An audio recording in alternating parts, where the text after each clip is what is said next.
Okay, so here we go. This is episode 3, or otherwise known as episode 40 total, of Attack on Titan Season 3. It's called Old Story.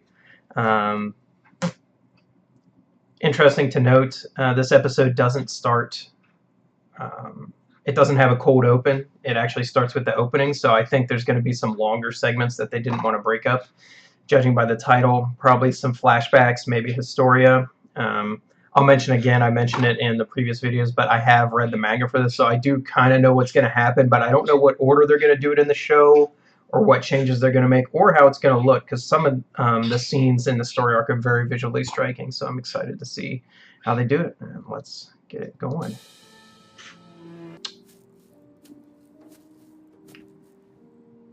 King was sleeping with the help. 家の仕事をしている姿は見たことがありません。とても美しい人でした。夜になると誰かが。おお、それは本当ですか、レイス卿。この女もその子もあなたとは関係がないと。I'll save some spoiler comments for this until the end of the video, in case there are people watching who haven't seen or don't read the manga. やはりそうでしたか。お前さん、うまければ。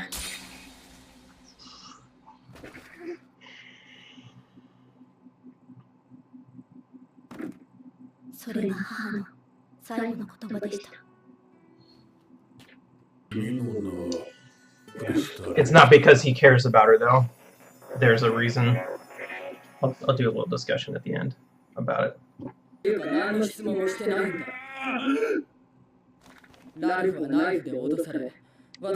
did read it, though.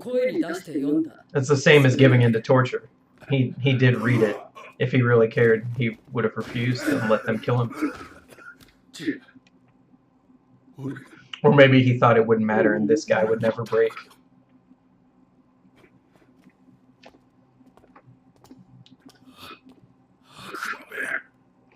That's a phrase that's repeated a lot in the manga. Everyone in the show is a devil.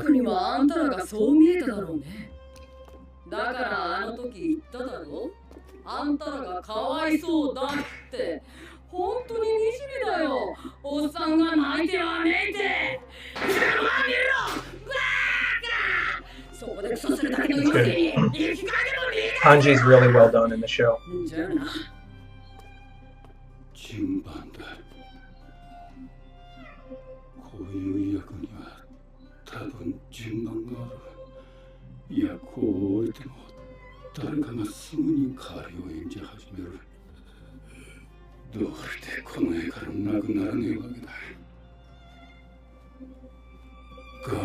Basically, there's always got to be someone with dirty hands.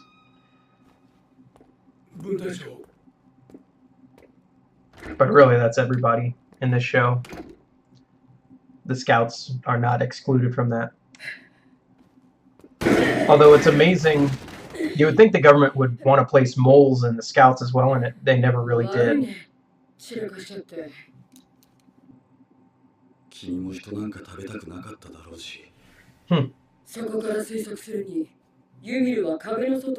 I never really thought about it, but if you lose your hand and it regenerates, how does your body decide how much of your fingernails to regenerate? If you had them all plucked out, would they come back with your hand, or would they still be plucked out? He's not very controllable.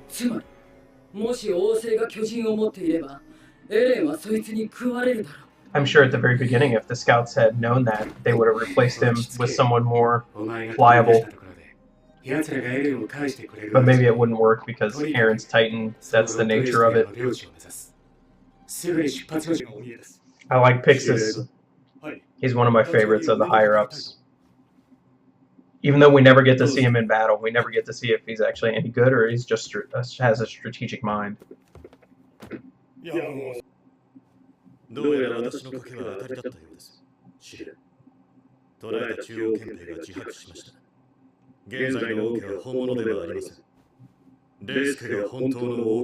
And now that information is shared outside the scouts, which is actually more important than the scene kind of lets on. それを決めるのはわしだけど。 I will say, I'm sure there's a lot of overlap in this series between fans of this show and fans of like Full Metal Alchemist Brotherhood. And I'm sure if you've watched both series, you may be thinking to yourself right now, like, this guy Pixis is very similar to Major General Grumman from Full Metal Alchemist Brotherhood. You might not remember the name, but he was the older general who was in charge of the Eastern Forces, who was kind of like a mentor to Roy Mustang. And he's actually the one who ends up being Führer once the series is done, because he placed himself to support Mustang, but in a safe way, where if Mustang failed, Grumman would be seen as the hero coming to like take him out. So I think it's interesting, like Pixis is also that sort of guy who like he knows the right side, but he's also hedging, like to make sure that he's not caught up in basically the hangings.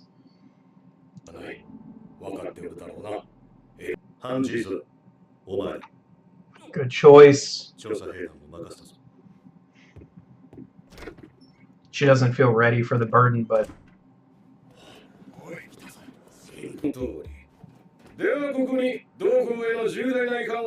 all scouts?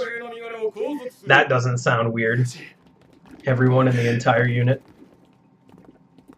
which is a third of the military. I mean, I'm supposing the garrison is actually most of them, but it's a 1/3 of the branches, at least.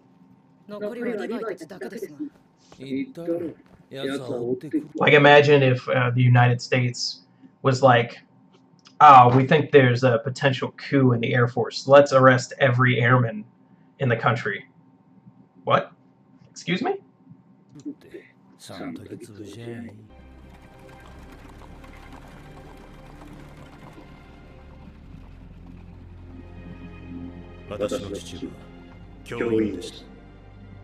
This music's usually reserved for pretty important moments.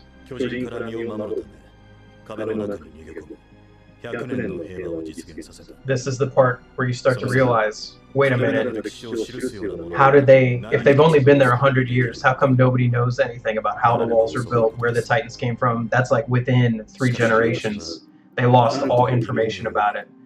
And this is where you start to realize, how is that possible? How did they conceivably lose all of the info about what happened before they lived in the walls?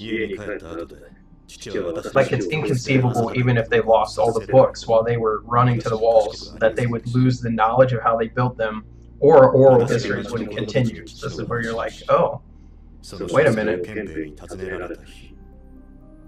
This can't happen. There's that information control. In this type of world, it's possible. You can't be forced to live in a cage if you remember what it was like outside. That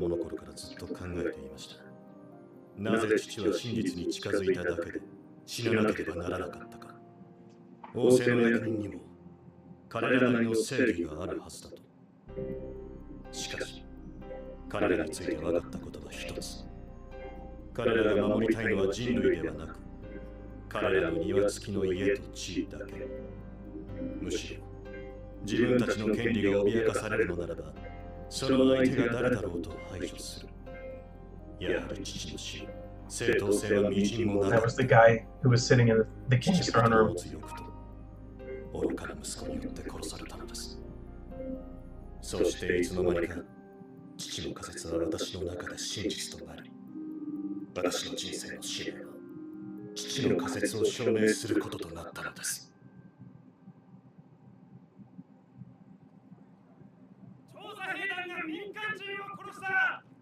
It becomes the scout regiment murdered a civilian, not just Irwin. I wonder how many people are left in the scout regiment at this point. It never really says.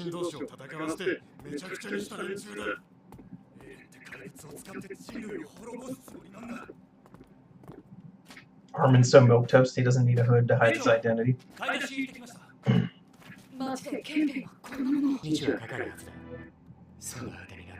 And all this happens so fast. Like, they gotta get there.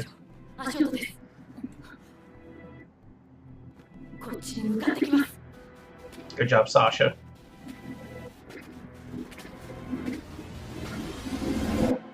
We don't get to see. It's Andy's old friends from the MPs. Cool. Any after credit scenes here since they didn't.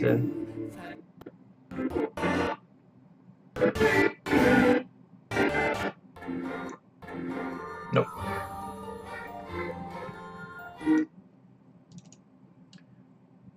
Well, if you don't want spoilers for this story arc, then turn this video off now, because I got to talk about some stuff that I know that they haven't revealed in the show yet.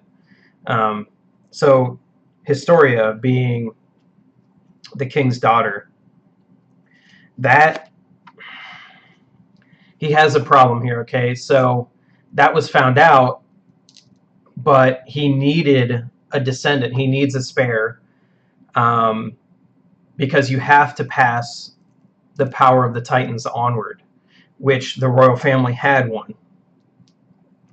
But all of Race's kids died when Wall Maria fell.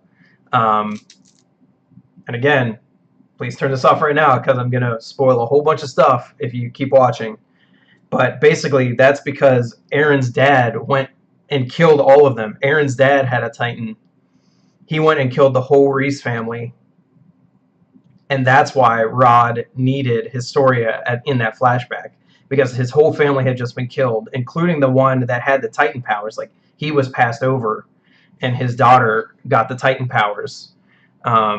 She was killed. The power was stolen by Aaron's father, which is what the whole scene with the syringe flashback in season 1 is about. That was him turning, basically, passing those powers on to Aaron, which is why they need Aaron too, because they actually need Aaron to pass those powers back to Historia so that the royal family is in control of them again.